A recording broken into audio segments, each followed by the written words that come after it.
Bueno, muchas gracias. Voy a presentar el tema de alteraciones neuromusculares en cáncer de mama.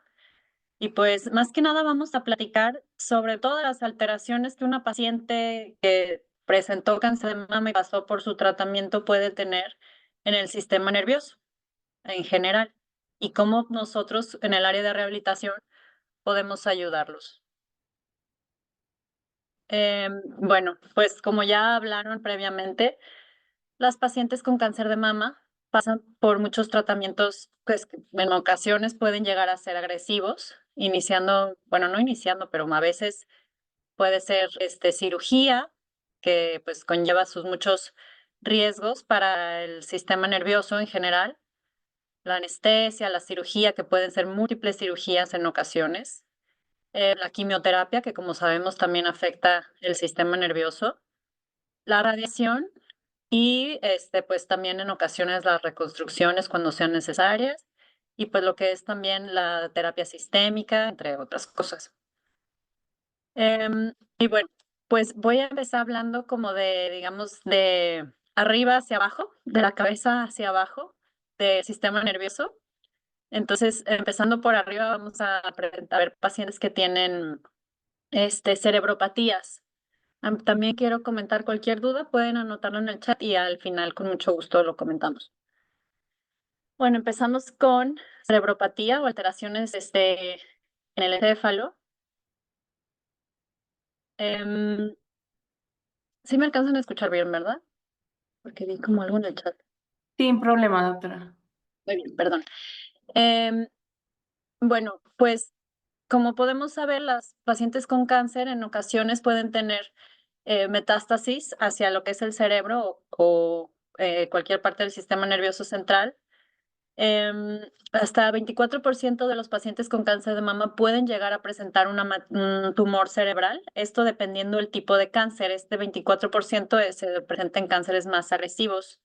Y pues para nosotros en la rehabilitación es importante saber reconocer cuando estamos tratando pacientes oncológicos, siempre es muy importante tener como el radar prendido de cuando puede haber una recurrencia o una metástasis, ya sea local o a distancia. Entonces, por ejemplo, una metástasis cerebral, pues puede presentarse con signos diversos que nosotros, como médicos de rehabilitación o fisioterapeutas, terapéuticos ocupacional, lo que sea, podemos en ocasiones ser los primeros en detectarlos, más que su oncólogo, que a veces pues no los ven tan seguido como por ejemplo el fisioterapeuta.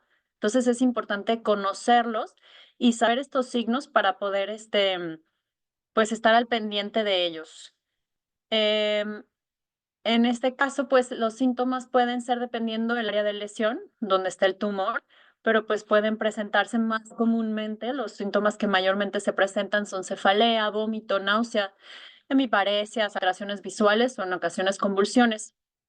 Los lugares de metástasis más comunes es en el cerebelo y los lóbulos frontales. Y, pues, los tratamientos que utilizan para cuando existen metástasis, depende también el área y el tipo de lesión, pero suele ser más comúnmente hoy en día se utiliza o se quiere utilizar la radiocirugía estereotáctica de preferencia, puede ser también radioterapia, quimioterapia o cirugía. Y pues nosotros como rehabilitadores, nuestra objetivo sería pues tratar las alteraciones neurológicas o el paciente tal cual como si fuera un paciente con una lesión cerebral y ayudarlo pues, mejorar su calidad de vida o su función, dependiendo.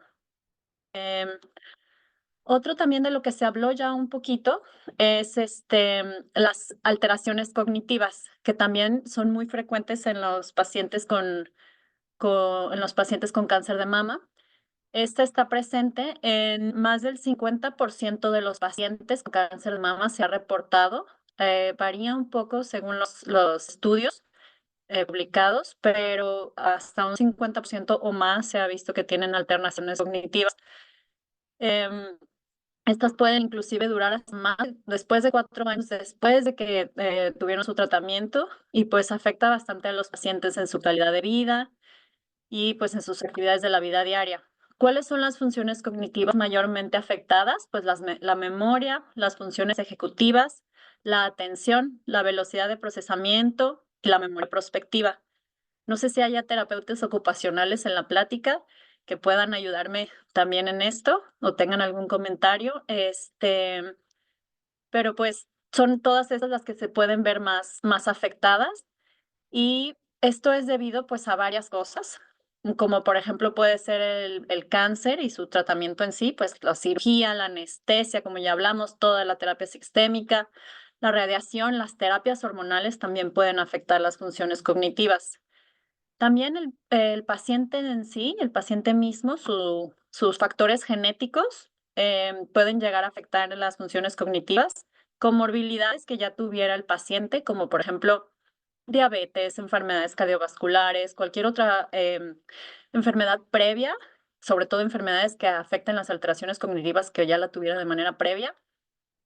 Otros efectos del cáncer, como ya había hablado el doctor Cana sobre la fatiga, las alteraciones del sueño, todo eso en sí, la pura fatiga y las alteraciones del sueño pueden por sí solos alterar las funciones cognitivas. Entonces, si a eso le sumas todo lo demás, pues puede llegar a ser una afectación más severa. También es muy importante conocer los factores sociodemográficos del paciente, como por ejemplo su reserva cognitiva previa. Pues no es lo mismo que sea un paciente que es un niño, o un adulto mayor, el nivel de inteligencia que el paciente ya tenía o el nivel de procesamiento que él tenía, el nivel educativo que ya tenía antes, eso va a medir también o nos va a ayudar a saber cómo ayudarlo, cómo tratarlo y se ha visto también, está publicado que a menor menor nivel educativo y menor reserva cognitiva que tenía previamente el paciente, pues también la afectación es mayor o el decremento es mayor. Em, Aquí hay algunos ejemplos de, de los tratamientos que se utilizan para el cáncer y qué es lo que pueden hacer o causar, como por ejemplo pues la quimioterapia que afecta la memoria, la velocidad de procesamiento, la atención, funciones ejecutivas, el aprendizaje, las terapias hormonales, como por ejemplo lo que son los inhibidores de la aromatasa, como el letrozol, anastrozol o examestane, que se utilizan, pues ahora sí que la mayoría de nuestros pacientes con cáncer tienen algún tipo de terapia hormonal, como ya lo comentó el doctor Stubblefield, que estas las siguen utilizando por años, o sea, por 1, 2, hasta 5, 10 años continúan con su tratamiento de terapia hormonal a largo plazo, después de que concluyen con su quimioterapia, etcétera. Y pues la mayoría los utilizan y se ha visto que sí pueden también alterar las funciones cognitivas, tanto los inhibidores de la aromatasa como los que se utilizan en pacientes posmenopáusicos, menopáusicas, perdón, los moduladores selectivos de los receptores de estrógeno, como por ejemplo es el tamoxifeno, o pacientes que requieren una supresión ovárica que disminuye el nivel hormonal. Estas también afectan las funciones ejecutivas, la memoria del procesamiento, inclusive las funciones motoras visuales. No está muy bien estudiado o aún se está estudiando la fisiopatología de cómo la terapia hormonal afecta las alteraciones o las funciones cognitivas, pero se cree que es una alteración del eje hipotálamo glándula pituitaria adrenal. También se ha visto que las terapias antiangiogénicas ocasionan una disminución de las funciones cognitivas por un incremento en el Vascular Endothelial Growth Factor, que es el VEGF, el plasma, va a causar una modificación en la actividad neuronal. Y la inmunoterapia que se utiliza también en el tratamiento con cáncer puede también ocasionar fatiga, encefalopatía, entre otras. Aquí también podemos ver qué es lo que está alterado y cómo funciona y qué es lo que contribuye para eso, pues la velocidad de procesamiento, las actividades ejecutivas, la memoria de trabajo, la memoria visual. Y aquí podemos ver cómo, por ejemplo, la terapia hormonal, al disminuir el estradiol y la testosterona, hay una disminución también en el factor neurotrófico en el cerebro, una disminución de la habilidad antioxidante de las mitocondrias y eso va a ocasionar pues una alteración en el encéfalo. También los medicamentos como la inmunoterapia van a afectar la barrera hematoencefálica y van a provocar una inflamación. Y la terapia dirigida, como por ejemplo los antiangiogénicos, van a disminuir la angiogénesis y van a disminuir la vascularización de las neuronas. Y esto lo que ocasiona es una disminución de la neurogénesis. Y bueno, como digo, los terapeutas ocupacionales podrán ayudarme en esto, pero las guías recomiendan hoy en día que todos los pacientes, antes de someterse a su tratamiento de cáncer, cáncer de mama, deben realizársele una evaluación inicial antes de iniciar con quimioterapia, cirugía o cualquier cosa que vayan a necesitar. Deben de tener una evaluación de base para establecer el base y precedente. Se debe evaluar de manera objetiva, utilizando un instrumento validado su función cognitiva o neurocognitiva. También evaluar la calidad de vida. Y posteriormente a esto se realiza un seguimiento trimestral. Eso es lo que recomiendan las guías. Si durante el seguimiento, la evaluación de seguimiento, se ve que no ha habido ninguna disminución en la función cognitiva, pues nada más se continúa la vigilancia. Si existe un déficit cognitivo, dependiendo si es leve, pues nada más se debe dar al paciente terapia cognitiva conductual por parte de terapia ocupacional, neuropsicología, psicología oncológica, etcétera. Si existe un déficit cognitivo grave, es importante descartar lesión. En ocasiones, vuelvo a mencionar, nosotros como rehabilitación podemos ser uno de los primeros en detectar estas lesiones.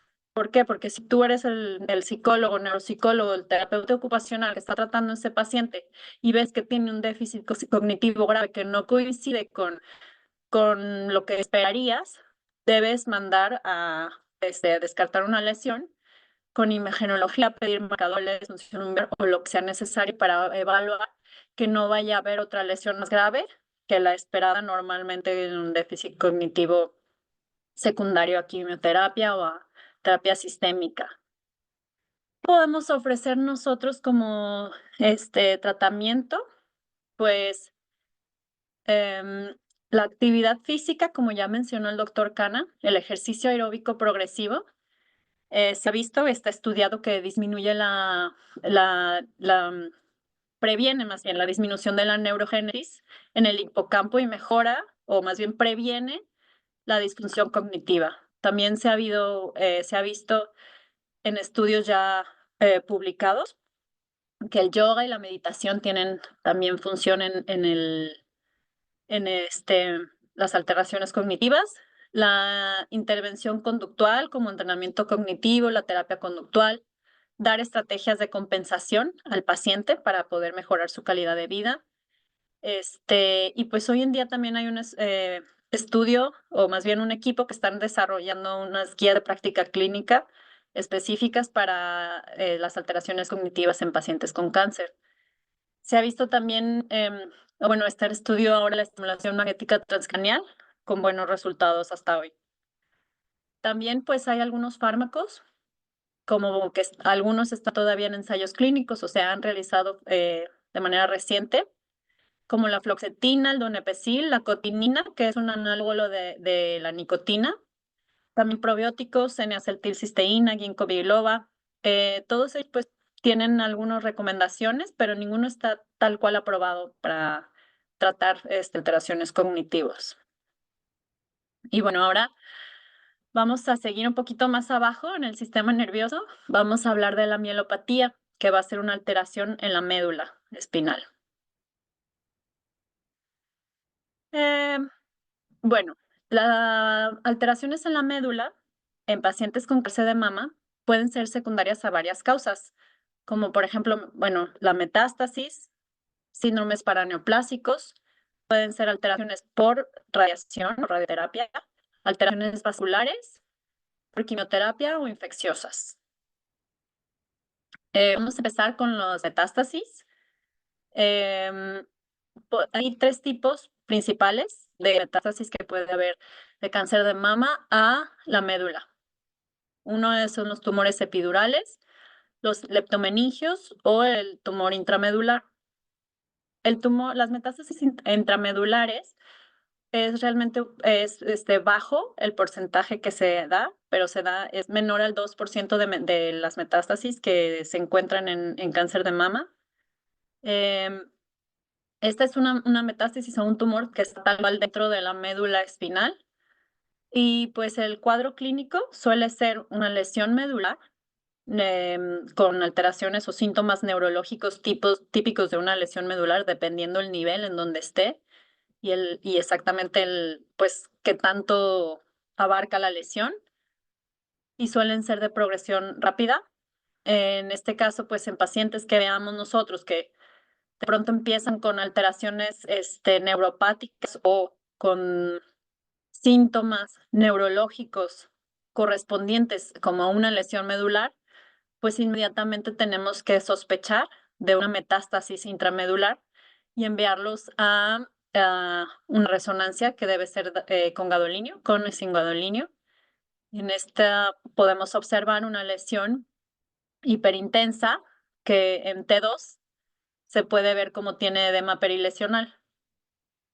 En este caso, pues el tratamiento que dan es igual cirugía esterotáctica, que es un tipo de cirugía que realmente no es como tal cirugía con cuchillo, sino es una cirugía con radiación específica al área de la lesión.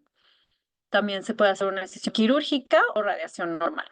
El tratamiento que nosotros damos es igual, pues como si hubiéramos un lesionado medular.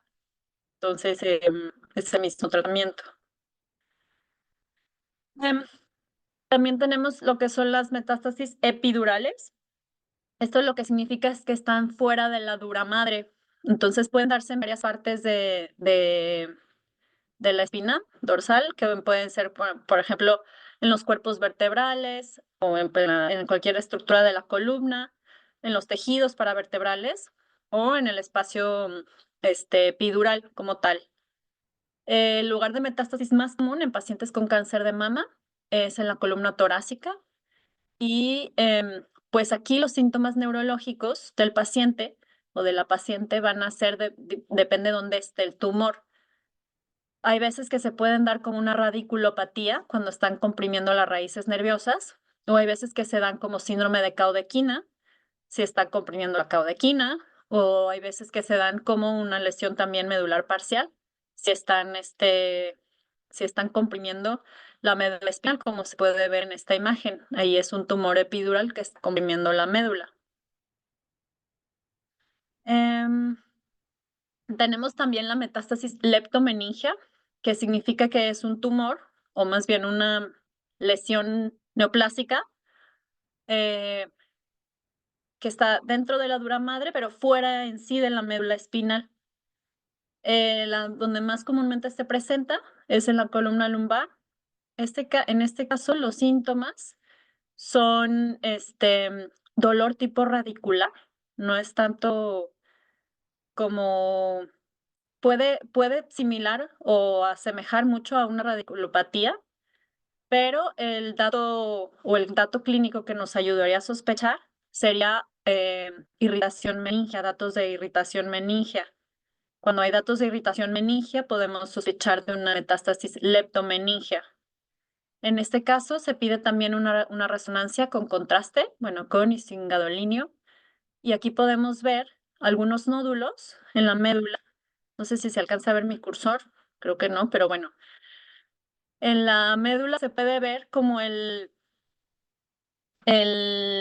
sugar coating que le llaman en inglés, que es como que se ve como blanquito.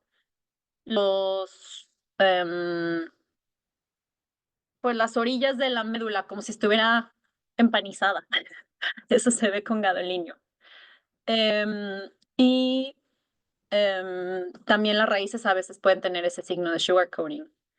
En este caso es de muy mal pronóstico cuando hay enfermedad de leptomeningia y se da quimioterapia y radioterapia. Algo muy común que nos encontramos en pacientes con cáncer de mama es la síndromes paraneoplásicos. Bueno, perdón, no es tan común. Es algo que puede llegarse a presentar. En este caso es un síndrome neurológico que va a ser progresivo Normalmente es de inicio insidioso, o sea, de inicio lento, es difícil de diagnosticar porque los síntomas pueden ser muy variados, como todos los síndromes paraneoplásicos a veces son difíciles de diagnosticar, porque dan síntomas tan variados que a veces es difícil poderlos encuadrar.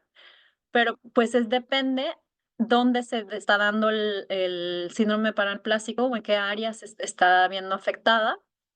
Cuando, por ejemplo, es más al sistema nervioso central, podemos ver alteraciones de la memoria, del comportamiento, crisis epilépticas, alteraciones visuales.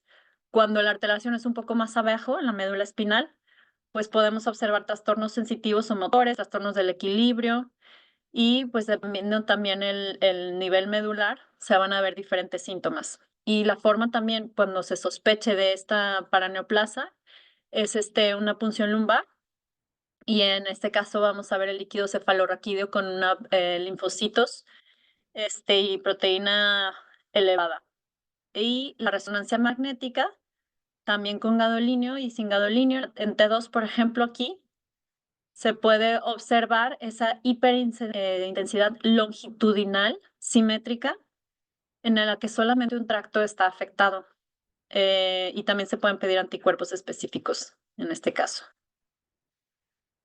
Em, Tenemos también, bueno, esto sí es muy común, no como la paraneuropática, la posradiación es más común, sobre todo, o más que nada es muy común en pacientes que tuvieron cáncer de mama y que tuvieron una metástasis espinal.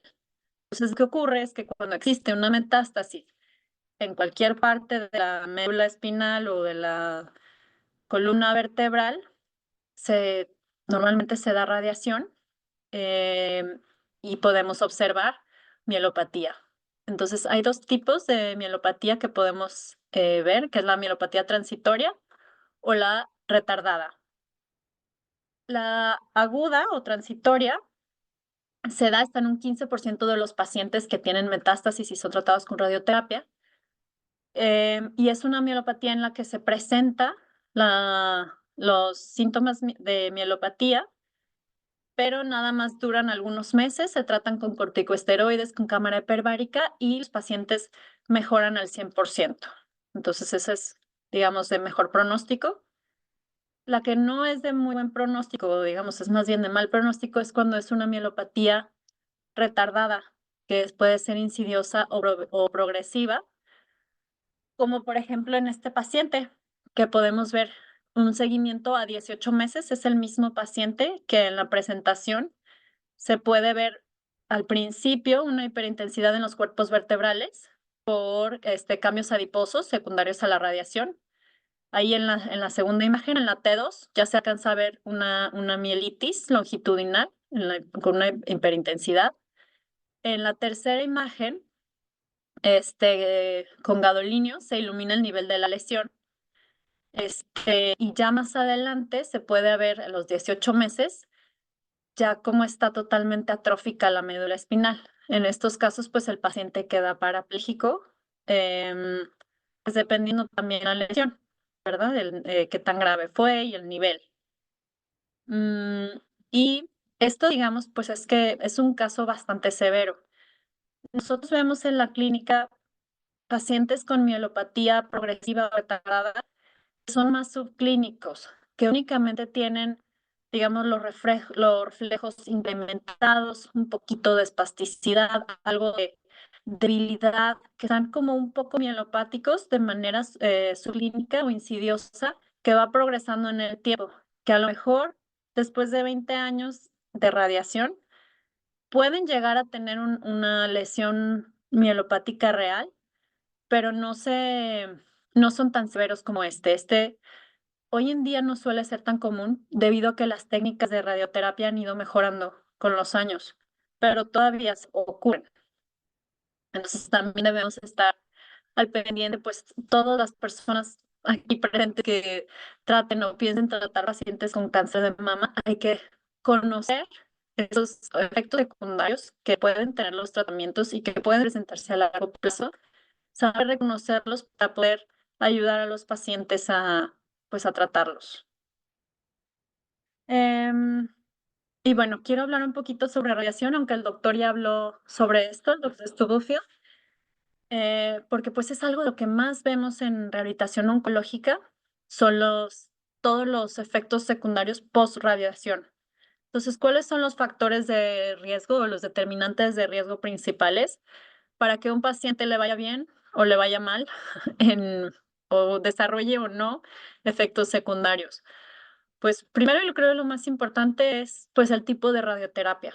¿Cuánta dosis le dio? Es importante cuando ustedes tengan un paciente con cáncer, saber qué tratamiento tuvo, cuántas dosis de radioterapia, en cuántas fracciones la recibió, qué tipo de quimioterapia recibió, cuál fue su cirugía, porque esto nos va a determinar si o no tenemos una sospecha de que pueda haber algo más o que su dolor esté relacionado a esto, por lo que está acudiendo con nosotros. ¿Y cuál fue el tejido tratado? ¿Trataron una metástasis espinal o no? También es muy importante la conformación de la radiación.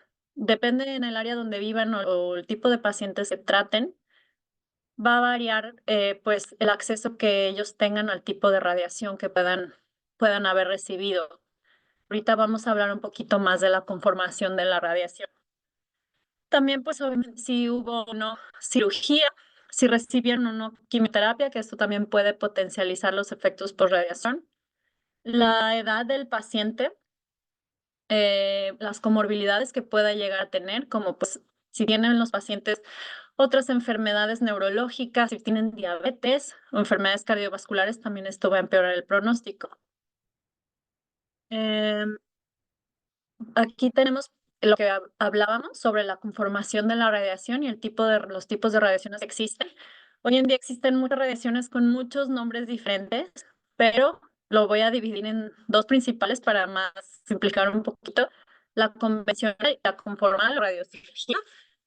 La convencional, pues es la que es más accesible en todos lados, que se encuentra en todas partes, es más sencilla, rápida, económica, se da menor dosis por fracción. Sin embargo, en este caso hay una mucha mayor radiación al tejido sano. No está tan enfocado al tumor como la radiación conformal. Entonces, cuando hay una radiación convencional, podemos tener más sospecha que haya afectación a otros tejidos.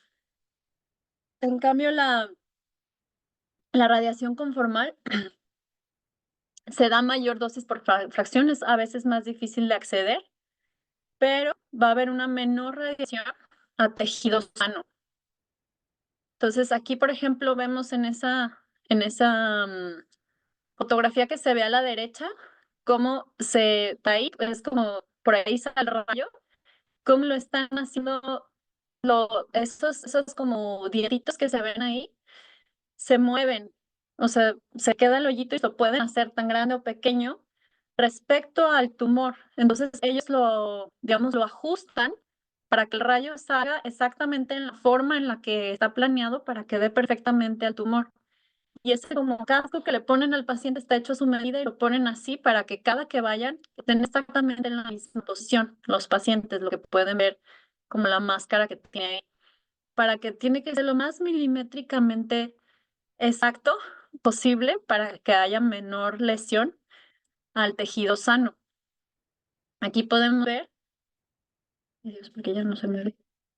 Aquí ya podemos ver la diferencia en un paciente que le están dando radiación a la médula espinal, em, la diferencia entre la radiación convencional contra la conformal. Entonces, por ejemplo, ay, quisiera poder que vieran mi cursor, pero en el lado izquierdo es la radiación convencional. Ahí pueden ver cómo quieren darle radiación a un tumor que está ahí parece en el cuerpo espinal o a un ladito de la,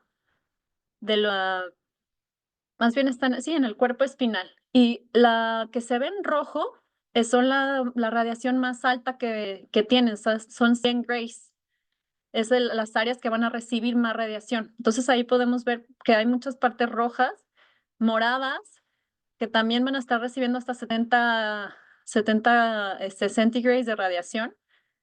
Toda esa área que pueden, así aquí en el tórax, va a estar recibiendo toda esa radiación. A diferencia de la radiación conformal, que podemos ver cómo está totalmente circunscrito al área del tumor, nada más todo ese cuerpo es lo que va a recibir la radiación y lo demás va a recibir menor radiación, todo lo que es el tejido sano. Entonces, siempre hay que saber que pues todo lo que está en el área donde viene radiación tiene un alto riesgo pues, de sufrir una lesión. Tenemos otro tipo de mielopatías o alteraciones a la médula espinal que pueden darse asociados a cáncer de mama, a cáncer de mama, como la quimioterapia, la mielopatía secundaria a quimioterapia, la mielopatía infecciosa, que pues en ocasiones ocurre en pacientes con cáncer que están inmunocomprometidos, que son sujetos a agentes oportunistas, en especial virus, que pueden llegar a afectar la médula espinal y causar una infección. Em, o la mielopatía vascular, que pueden también, a veces los pacientes con cáncer están en estados trombóticos o de hipercoagulabilidad y pueden ocasionar una isquemia o infarto o hemorragias dentro de, de algún tumor que exista o alguna metástasis o algún hematoma postpunción lumbar. Y bueno, vamos ahora un poquito más abajo de ese sistema nervioso, a hablar de cómo los pacientes con cáncer pueden estar con síntomas de radiculopatía. Bueno, la radiculopatía no está en sí relacionada al cáncer de mama. No es que los pacientes con cáncer de mama presenten radiculopatía en específico, pero sí hay factores que pueden incrementar el riesgo en estas pacientes. Entonces, cuando tengamos una paciente con síntomas de radiculopatía, lo primero y más importante es sospechar malignidad y excluirla. Mm, no es necesario siempre excluir la malignidad con haciendo una resonancia o no. Más bien primero y lo más importante es pues el examen físico y la historia clínica, ¿no? Para poderla excluir. Como ya habíamos hablado, puede haber una compresión por un tumor epidural o un tumor o un leptomeningio. Entonces, primero es la exploración física, como ya sabemos, explorar las raíces nerviosas. Aquí tenemos en esta tablita hacia dónde suelen tener dolor. Por ejemplo, si una radiculopatía C6 van a tener el dolor referido en el área lateral del antebrazo y el primer y segundo dedos. Los músculos más afectados van a ser el bíceps, y el brachioradiales. Y los reflejos normales va a ser el bíceps más afectado que el brachioradial, y si así cada área, ya sabemos cómo hacer esa exploración física de radiculopatía y sospecharla en un paciente con cáncer, excluir la malignidad, de ser necesario sacar una resonancia magnética con gadolinios si es que existe una sospecha. Em, y también, pues a veces es importante hacer estudios de neuroconducción si fuera necesario. Y a veces también aquí el reto con los pacientes con cáncer es poder diferenciar entre una neuropatía, una plexopatía, una radiculopatía, y si es por una malignidad o no. Entonces aquí es donde entra la gran importancia pues de la historia clínica y la exploración física. Em, y bueno, el tratamiento de radiculopatía, pues es igual que cualquier paciente con radiculopatía, pues se trata con AINES, con terapia física. En caso de que sea necesario, se puede hacer una intervención con esteroides. Y si existiera malignidad, pues igual, con quimioterapia, radiación. Y pues la intervención de terapia física, pues es igual que cualquier paciente con radiculopatía. Nada más en este caso sería, pues, tener más atención a la malignidad y poderla discriminar o diferenciar de una neuropatía. También vamos a hablar un poquito más de esto después, porque es un gran reto en pacientes oncológicos poder diferenciar, sobre todo a lo que es más diagnosticado, que es la neuropatía periférica secundaria a quimioterapia, que no sé si, pues, ustedes que traten pacientes con cáncer les ha ocurrido, que muchas veces los médicos envían a todos los pacientes que tuvieron cáncer y tienen dolor tipo neuropático en cualquier parte del cuerpo, nos lo envían con ese diagnóstico de neuropatía periférica inducida por quimioterapia. Todos tienen, nos mandan con ese diagnóstico y a veces hay que tener un poquito más de ojo clínico y poder diferenciar lo que es realmente una neuropatía inducida por quimioterapia, lo que es una radiculopatía, una plexopatía, otra alteración que inclusive puede ser túnel del carpo común y corriente. No todos tienen que tener esa, pero ahorita vamos a hablar más al respecto. Y bueno, vamos bajando más en el sistema nervioso. Ay, no sé cómo voy de tiempo. Creo que vamos bien. Vamos a hablar sobre plexopatía. Bueno, la afectación del plexo puede ser tanto cervical como el plexo braquial. En los pacientes con cáncer de mama es más común que haya una afectación en el plexo braquial. Y pues las dos formas más comunes en la que se afecta el plexo braquial en los pacientes con cáncer de mama puede ser o por un tumor o secundario en la radioterapia. Por un tumor hay dos causas, que uno puede ser por la recurrencia del mismo tumor, que pues por la cercanía puede llegar a afectar, o una metástasis directa dentro del plexo. Eh, y la radioterapia normalmente tiene un inicio insidioso y progresivo y se da en pacientes que recibieron más de 55 grays de radiación. Por eso es importante conocer cuántas dosis y qué dosis de radiación recibió sus pacientes para poder sospechar de este tipo de alteraciones. El cuadro clínico suele presentar pues dolor, debilidad, pues alteraciones en la sensibilidad dependiendo el nivel o el tronco lesionado en el plexo braquial.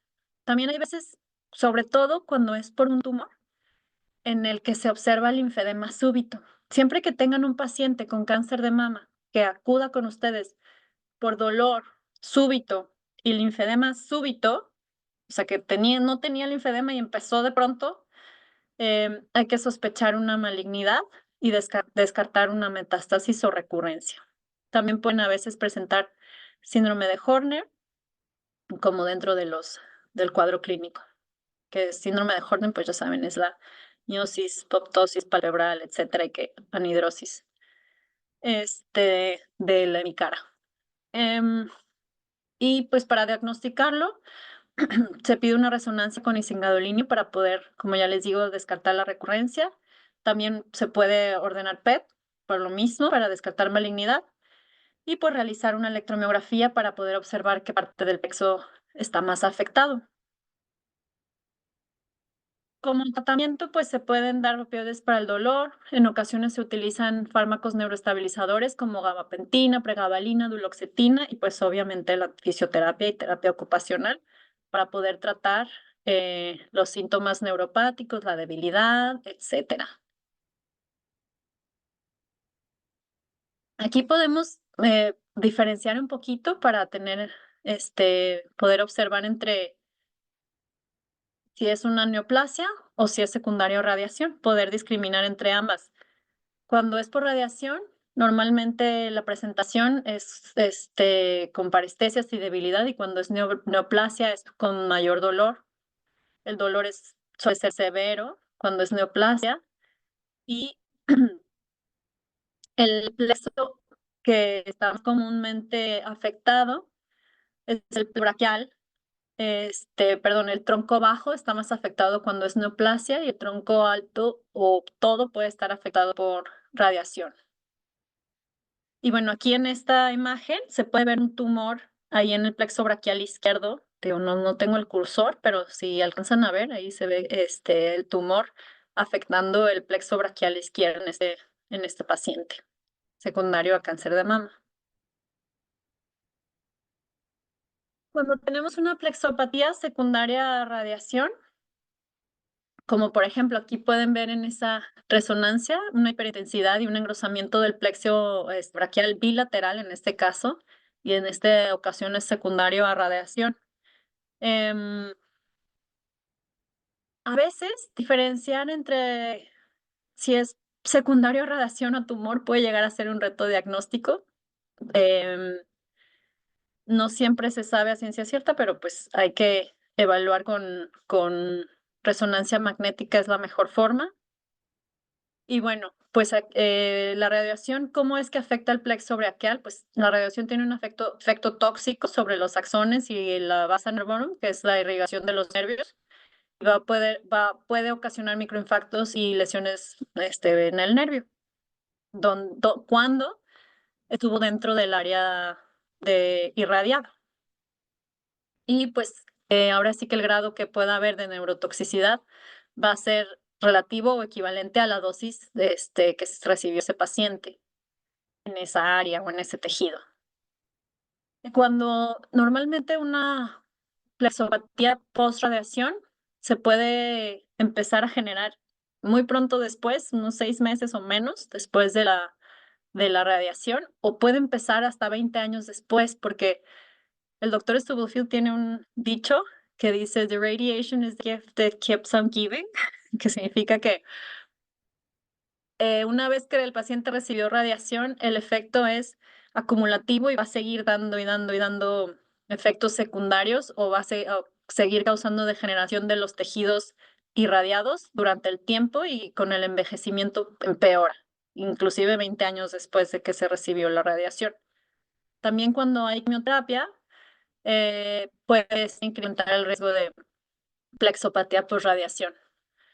Aquí igual también un poquito más de la radiación. Vemos la convencional contra la conformal. Arriba vemos cómo se está irradiando pues una gran parte de el pulmón, el corazón, la parte ósea, mucha área está siendo radiada. Lo que se ve en rojo es lo que está recibiendo la mayor radiación y luego también lo que está en amarillo, esa es la radiación convencional. Ahí lo que están intentando radiar son los ganglios linfáticos posterior a una mastectomía. Es una paciente que tuvo una mastectomía y querían radiar los ganglios linfáticos torácicos y pues están radiando esos y también pues mucho más de los tejidos sanos. Y en la conformal vemos cómo la irradiación a tejidos sanos es menor, cómo están ahí trazando y podemos ver, por ejemplo, en la imagen del centro abajo, que se ven como esas bolitas rojas que están como circuladas. Esos son los ganglios linfáticos que están siendo irradiados de manera muy específica y es donde está recibiendo la mayor parte de radiación, en la radiación conformal. Y bueno, el doctor ya les había puesto esa tabla de cuál es el riesgo de plexopatía y cómo salta impresionantemente de entre 40 y 50 grays. Va del menos de 1% o del 1% al 73%. Entonces, la dosis definitivamente es muy importante. O sea, la dosis de radiación que se recibió a ese tejido. Bueno, ahora vamos a irnos más distal del el sistema nervioso a lo que es una neuropatía, que es también pues súper común en nuestros pacientes con cáncer de mama. Y pues también es uno de los diagnósticos de envío más comunes, como les comento, la neuropatía periférica post-quimioterapia, que no siempre es eso. Entonces vamos a hablar al respecto. Bueno, pues la neuropatía periférica o la afectación de un nervio periférico puede ser debido a varias etiologías. Puede estar afectado en esta neuropatía, puede ser una polineuropatía, una mononeuropatía, dependiendo qué parte esté afectada.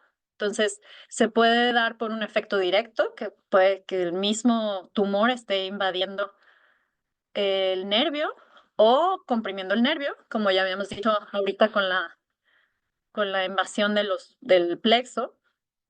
Puede ser debido a un efecto paraneoplásico o secundario al tratamiento, a la quimioterapia, a la radiación, a vasculitis.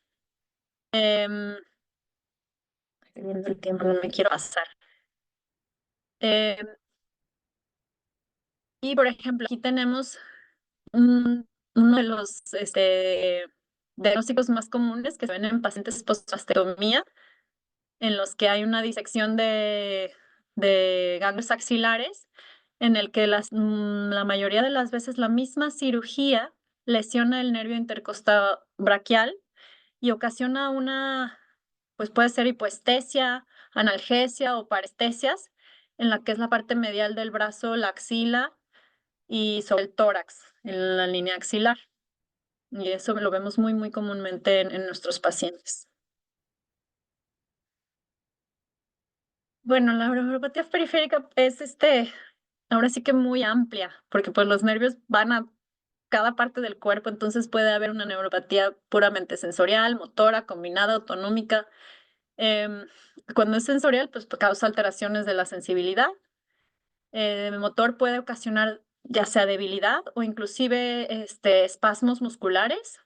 Si hay una lesión de un nervio autonómico, como por ejemplo, el- este, cuando en los pacientes que tengan alteraciones de los pares craneales o alteraciones autonómicas, pues puede haber constipación, diarrea. Cuando hay, por ejemplo, pues sí, alteración de los pares craneales, hipotensión ortostática, disregulación autonómica, y eso es por ejemplo, alguna lesión del nervio vago o de una lesión espinal, alteraciones de la marcha del equilibrio. Y bueno, ahora sí vamos a ver lo que más comúnmente nos envían, que es la neuropatía inducida por quimioterapia. Y pues aquí vemos a los fármacos culpables de eso, más frecuentemente, que pueden ser los taxanos, los vincalcaloides, los análogos del platino, inhibidores del proteasoma y los angiogénicos.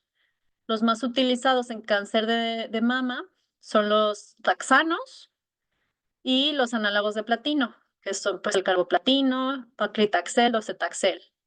En este caso vemos que ambos, que son muy utilizados en nuestros pacientes, pueden ocasionar neuropatía periférica simétrica axonal, tanto sensorial como motora, de manera distal. Los taxanos suelen afectar más fibras grandes que pequeñas y en los taxanos la neuropatía suele ser transitoria. Se da nada más durante la quimioterapia y cuando terminan sus dosis, después de algunas semanas o días, mejoran y se quita por completo en ocasiones. A diferencia de los platinos, como el carboplatino, en este caso, las neuropatías periféricas suelen ser de predominio sensorial, no tanto motor. Puede haber un daño al ganglio dorsal y en este caso los análogos platino pueden ocasionar un daño progresivo y permanente. Entonces, por eso les comento que es importante saber qué recibió su paciente cuando venga con ustedes a consulta. ¿Recibió carboplatino? Porque si las están mandando con un diagnóstico de neuropatía periférica inducida por quimioterapia y no recibió carboplatino, a lo mejor la probabilidad es un poco menor y podemos buscar otro diagnóstico diferencial para su dolor neuropático. Em, y bueno, ¿qué hacemos con pacientes que nos lleguen con neuropatía? Pues primero que nada la evaluación, la historia clínica, buscar los signos y síntomas, explorar adecuadamente la sensibilidad, como ya sabemos, de manera manual en el examen físico. Los estudios de conducción nerviosa también muchas veces son útiles, la electromiografía puede ser, podemos hacer exámenes de laboratorio, o imaginología, inclusive, incluso a veces se pueden hacer biopsias, todo esto para poder descartar diagnósticos diferenciales, como por ejemplo laboratorios, pues queremos saber cómo está sus glicemias, su hemoglobina glicosilada, si tiene o no diabetes y cómo está su control, cómo está su función tiroidea, si el paciente puede llegar a tener Lyme, puede llegar a tener Guillain-Barré, no sé, muchos otros diagnósticos que también a veces es prudente explorar, en caso de que la historia clínica lo sugiera. Y pues la imagenología en estos casos o la biopsia sería en caso de que se sospeche malignidad. Bueno, mm, pues el tratamiento que utilizamos en caso de neuropatía, pues podemos utilizar, casi siempre se utilizan fármacos neuroestabilizadores como la duloxetina, pregabalina, opioides. Pues también necesitamos obviamente la fisioterapia para mantener los arcos de movilidad, técnicas de reeducación sensorial, propiocepción, marcha, equilibrio. Siempre tratar las comorbilidades, ¿no? Que tenga bien controlada su diabetes, que si tiene una cardiopatía, que el paciente deje de fumar, tratar las enfermedades cardiovasculares que pueda tener, y terapia ocupacional para mejorar su función. Creo que ya me estoy pasando del tiempo. Eh, También, bueno, en neuropatías podemos utilizar técnicas intervencionistas como toxina botulínica, corticosteroides, intervención de puntos gatillo o inclusive bloqueos nerviosos. Y pues estos los utilizamos mucho en la clínica, son muy útiles. Realmente es un arma que debemos tener todos los rehabilitadores para poder tratar a nuestros pacientes porque les da un gran alivio en todo tipo de dolor neuropático. Entonces, pues recomiendo que si no tienen entrenamiento en esto, que lo busquen porque es algo que los pacientes realmente agradecen, en complemento siempre con la fisioterapia, ¿verdad? Es como un adyuvante nada más. Y quiero hablar un poquito de este término, que a lo mejor suena un poco raro, la mielorradículo plexo neuromiopatía. Este es un término que inventó el doctor Stubblefield y que me parece muy atinado, porque en nuestros pacientes oncológicos muchas veces todas estas alteraciones neurológicas que describí pueden coexistir en mayor o menor manera. O sea, no una descarta la otra, o no el que tenga una neuropatía periférica puede descartar que no tenga también una radiculopatía el paciente. Entonces, a veces los pacientes pueden llegar a ser un reto diagnóstico. Por ejemplo, si intentan hacer una electromiografía en ocasiones en estos pacientes que tienen todo afectado secundario a radiación, o sea, pacientes mayores que obtuvieron 3 dosis de radiación, que ya tienen diabetes y tienen 20 años de su diagnóstico y ya la radiación hizo efectos en su sistema nervioso, a veces es difícil poder diferenciar, inclusive con un estudio de electrodiagnóstico, entre si es una radiculopatía, si es una polineuropatía, si es una plexopatía o si es todo junto.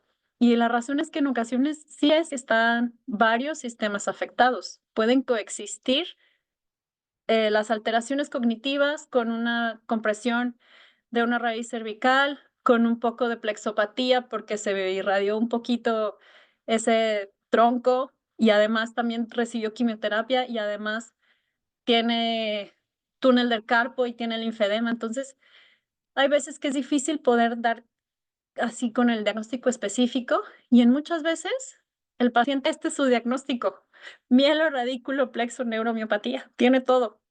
Hay pacientes con cáncer que lo tienen. A lo mejor en cáncer de mama es menos común, pero en pacientes con cáncer de cabeza y cuello o con los pacientes de linfoma de Hodgkin es más común que coexistan todos juntos. Entonces también considerarlo como una probabilidad.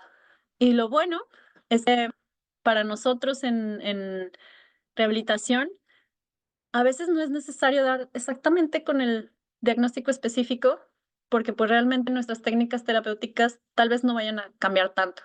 Lo importante sí es descartar si existe una recurrencia o una malignidad, una metástasis, eso sí siempre es importante poderlo reconocer, pero en lo que son las técnicas terapéuticas, pues vamos a poder,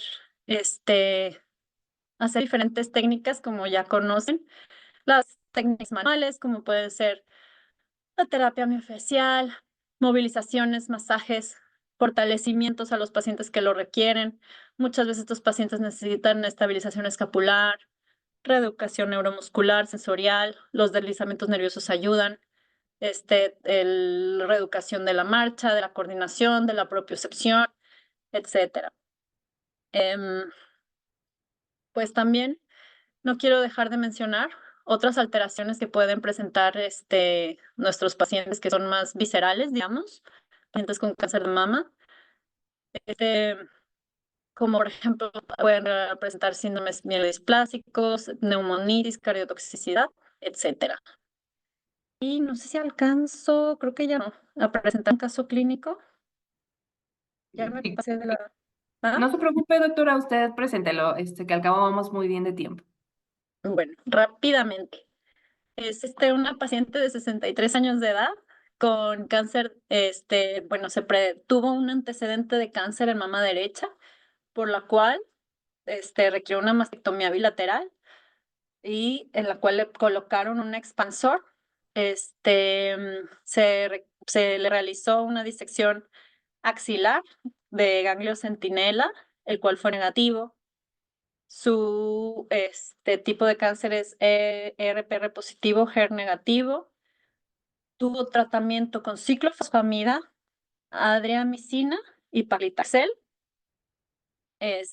No necesitó radioterapia y actualmente está con letrozol, mantenimiento. Y también no tiene cáncer. Viene con nosotros a consulta porque presenta dolor neuropático y parestesias en las puntas de los dedos de las manos y de las plantas de los pies. También refiere que tiene alteración de la marcha y el equilibrio. Y también presenta dolor y sensación como de presión en la pared torácica y en el brazo derecho. Cuando la estamos explorando, vemos que tiene una cicatriz, pues la mastectomía, está adherida, móvil, eh, digo, no móvil, perdón, no sé por qué puse adherida y móvil, levemente dolorosa y podemos observar que tiene linfedema en la pared torácica, en los pechos y también en el miembro superior derecho. Los arcos de movilidad son completos en las 4 extremidades, tenía un poco de limitación en el miembro torácico derecho. El examen manual muscular pues estaba 5/5 en general. La sensibilidad, al explorarla vimos que tenía un poco de hipoestesia en la planta de los pies, tenía anestesia bilateral en T2 y T4 que corresponde a la parte de pues como abajo del pezón, que corresponde pues también con la mastectomía.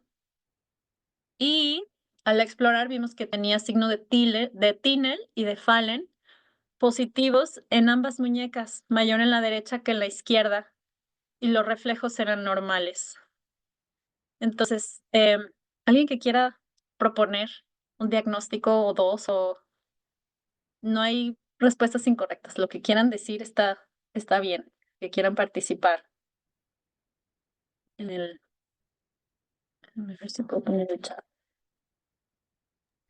Y sería en el chat, por favor, o levantan la manita.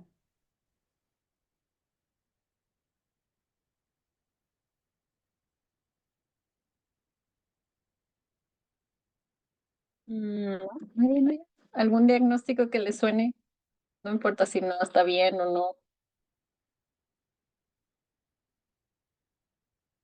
Ok, polineuropatía sensitiva acral. Bien. ¿Alguien más?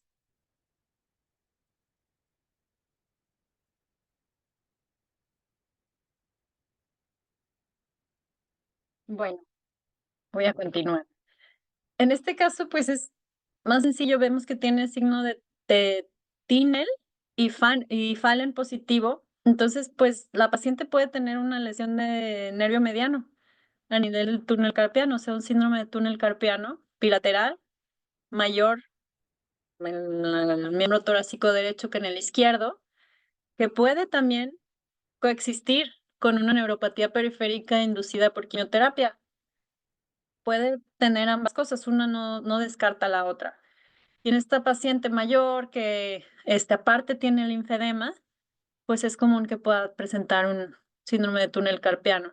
Además, pues tiene el síndrome doloroso pospastectomía porque sentía esa molestia en el pecho y además presenta un linfedema tanto en pared torácica como en los senos, como en el miembro superior derecho.